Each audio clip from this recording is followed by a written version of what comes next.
നമുക്കിപ്പം ഷഹദ് റഹ്മാനുണ്ട്, ഒപ്പം തന്നെ വി എസ് സുജിത്തുമുണ്ട്. പ്രിയപ്പെട്ട പ്രേക്ഷകരെ, വലിയ വാഗ്ദാനവുമായിട്ടാണ് ഇവർ കിണിയൊരുക്കുന്നത്. നിങ്ങളുടെ അക്കൗണ്ട്, കോർപ്പറേറ്റ് അക്കൗണ്ട് നിങ്ങൾക്കുണ്ടോ ഏതെങ്കിലും നാഷണലൈസ്ഡ് ബാങ്കിലടക്കം നിങ്ങൾ എങ്കിൽ 15 ലക്ഷം രൂപ 7 ദിവസത്തിനുള്ളിൽ നിങ്ങൾക്ക് നേടാനൊരു അവസരം ഞങ്ങൾ നൽകിത്തരാം എന്ന് പറഞ്ഞു. 1-2 50-ലധികം കേസുകൾ ഇവിടെ രജിസ്റ്റർ ചെയ്തു. കോഴിക്കോട് നഗരത്തിൽ മാത്രം 35ഓളം കേസുകൾ രജിസ്റ്റർ ചെയ്തു എന്ന് പറയുമ്പോൾ അതിൻ്റെ ആഘാതം എത്രത്തോളം വലുതാണ്. അത് കോഴിക്കോട് മാത്രമല്ല, കേരളം ഒന്നാകെ വ്യാപിച്ചു കിടക്കുന്ന ഒരു വലിയ കിണിയാണ്. ഇതിനു പിന്നിൽ ഡിജിറ്റൽ തട്ടിപ്പ് സംഘങ്ങൾ അവരുടെ പണം പാർക്ക് ചെയ്യാനുള്ള അക്കൗണ്ടുകളായി നിങ്ങളെ ഉപയോഗിക്കുന്നു.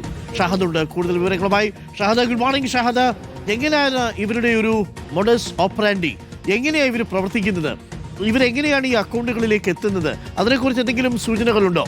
നമ്മൾ ബന്ധപ്പെട്ടപ്പോൾ എങ്ങനെയായിരുന്നു അവരുടെ പ്രതികരണം? ഷഹദ്.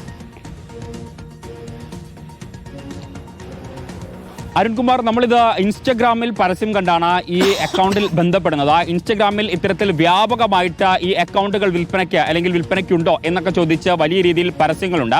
ആ പരസ്യം കണ്ടാണ് നമ്മൾ ഈ നമ്പറിൽ ബന്ധപ്പെടുന്നത്. അങ്ങനെ ഒരു 3 ദിവസം തുടർച്ചയായി നമ്മൾ ഇവരോട് ചാറ്റ് ചെയ്യുകയാണ് ചെയ്തത്. ഇതിൽ ഏറ്റവും പ്രധാനപ്പെട്ട കാര്യം, പല ഘട്ടങ്ങളിൽ നമുക്ക് ഈ കാര്യത്തിൽ കുറെ കൂടി വ്യക്തത ആവശ്യമുണ്ട്. അതുകൊണ്ട് ഫോണിൽ ബന്ധപ്പെടാൻ സാധിക്കുമോ, അതല്ലെങ്കിൽ വീഡിയോ കോളിൽ വരാൻ സാധിക്കുമോ എന്നെല്ലാം അവരോട് ചോദിക്കുന്നു. പക്ഷേ ആ ഘട്ടങ്ങളിലൊക്കെ പല കാര്യങ്ങൾ പറഞ്ഞ് ഇവർ ഒഴിഞ്ഞു മാറുകയാണ് ചെയ്യുന്നത്.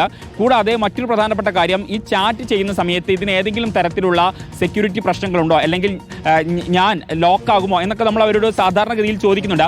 മലയാളത്തിലാണ്, പ്രത്യേകിച്ച് ഇവർ ഏത് ഭാഷയിലാണ് സംസാരിക്കുന്നത്, അല്ലെങ്കിൽ ഏത് ഭാഷയിലാണ് ഇവർ നമ്മളോട് കാര്യങ്ങൾ പറയുന്നത് എന്ന് മനസ്സിലാക്കാൻ വേണ്ടി മലയാളത്തിലാണ് അവരോട് ചാറ്റ് ചെയ്തിട്ടുണ്ടായിരുന്നത്. ആദ്യം നമ്മൾ മംഗ്ലീഷിൽ ചാറ്റ് ചെയ്തെങ്കിലും പിന്നീട് അത് മലയാളത്തിലേക്ക് മാറി. അപ്പോൾ ആ ഘട്ടങ്ങളിൽ അവർ കൃത്യമായിട്ട് മറുപടി തരുന്നത് ഇതൊരു, അതായത് കൊൽക്കത്ത ആസ്ഥാനമായിട്ടുള്ള ഒരു കമ്പനിക്ക് വേണ്ടിയിട്ടാണ്. ആ കമ്പനിയുടെ ആവശ്യത്തിനാണ് ഈ അക്കൗണ്ടുകൾ ആവശ്യപ്പെടുന്നത്. അപ്പോൾ കുറച്ച് പൈസ ഇടപാടുകൾ നടത്തേണ്ടതുണ്ട്, അതിനു വേണ്ടിയിട്ടാണ്. അപ്പോൾ നിങ്ങൾ ഇങ്ങോട്ടേക്ക് വന്നാൽ മതി, നിങ്ങളുടെ മുഴുവൻ ചെലവുകളും ഞങ്ങൾ വഹിച്ചോളാം. ഏകദേശം 5 ലക്ഷം മുതൽ 15 ലക്ഷം രൂപ വരെ നിങ്ങൾക്ക് എത്ര ദിവസമാണ് ഇവിടെ നിൽക്കുന്നത് അതിനനുസരിച്ചുള്ള തുക നൽകാം എന്നുള്ളതാണ് ഇവർ വാഗ്ദാനം ചെയ്യുന്നത്. അങ്ങനെയാണ് ഇവർ ഈ പല ഘട്ടങ്ങളിലായിട്ട് അല്ലെങ്കിൽ പലതരത്തിലുള്ള മോഹന വാഗ്ദാനങ്ങൾ നമുക്ക് നൽകുകയും ചെയ്യുന്നത്. നിങ്ങൾ ഇതിൽ ഏറ്റവും പ്രധാനപ്പെട്ട കാര്യം എന്ന് പറയുന്നത്, ഞാൻ പറഞ്ഞു എനിക്ക് അക്കൗണ്ട് ഇല്ല, എൻ്റെ ഫാദറിനാണ് അക്കൗണ്ട് ഉള്ളത് എന്ന് പറയുന്നു. അപ്പോൾ പറഞ്ഞു, ഫാദറിനും വരാം, നിങ്ങൾക്കും വരാം, കുഴപ്പമില്ല. മാത്രവുമല്ല, ഈ ഇടപാടുകൾ അത് നടക്കുന്ന സമയത്ത് ഈ അക്കൗണ്ട് പൂർണ്ണമായും ഞങ്ങൾക്ക് കൈമാറണം, പിന്നീട് അതിലൂടെ ട്രാൻസാക്ഷൻ മൊത്തം ഞങ്ങളാണ് നടത്തുക എന്ന കാര്യമാണ്. അപ്പോൾ ഇത് നമ്മൾ സൈബർ പോലീസുമായി ബന്ധപ്പെടുകയും അവർക്ക് ഹാൻഡ് ഓവർ ചെയ്യുകയും ചെയ്തു. ആ ഘട്ടത്തിലാണ് സൈബർ പോലീസ് ഇത് പറയുന്നത്. കേസുകളുടെ കാര്യം വി എസ് സുജിത്തിലേക്ക് കൂടി നമുക്കൊന്ന് പോയി വരാം. വി എസ് സുജിത്ത്, ഇങ്ങനെ കേസുകൾ പലതും രജിസ്റ്റർ ചെയ്തിട്ടും വീണ്ടും വീണ്ടും ഈ കിണിയിൽപ്പെടുന്നവരുടെ എണ്ണം കൂടുകയാണല്ലോ.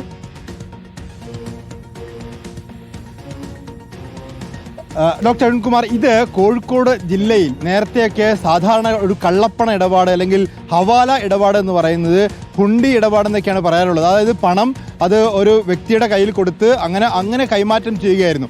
ഇതിപ്പോൾ ഒരു ന്യൂജൻ രീതിയിലേക്ക് ഈ ഹവാല ഇടപാട് മാറുന്നു എന്നുള്ളതാണ്. അതിന് ഈ വ്യാപകമായി ഇത്തരത്തിലുള്ള അക്കൗണ്ടുകൾ ഉപയോഗപ്പെടുത്തുന്നു എന്നുള്ളതാണ്.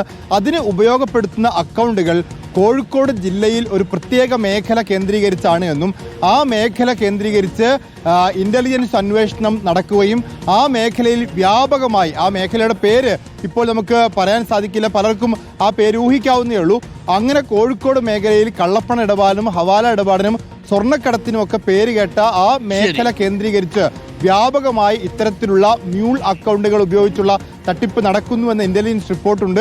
അതിൻ്റെ അടിസ്ഥാനത്തിലുള്ള അന്വേഷണമുണ്ട്. കേന്ദ്ര ഏജൻസികളുടെ നിരീക്ഷണത്തിലാണ് ആ മേഖല എന്ന് കൂടി പറയുന്നു. ഏതായാലും ഷഹദിന്റെ ഈ അന്വേഷണാത്മകമായ റിപ്പോർട്ടിന്റെ അടിസ്ഥാനത്തിൽ കൂടുതൽ കാര്യങ്ങൾ വെളിപ്പെട്ട് വരുമ്പോൾ ആ മേഖലയെക്കുറിച്ചുള്ള പേര് സഹിതം നമുക്ക് റിപ്പോർട്ട് ചെയ്യാൻ സാധിക്കും. Okay, thank you V S Ranjith.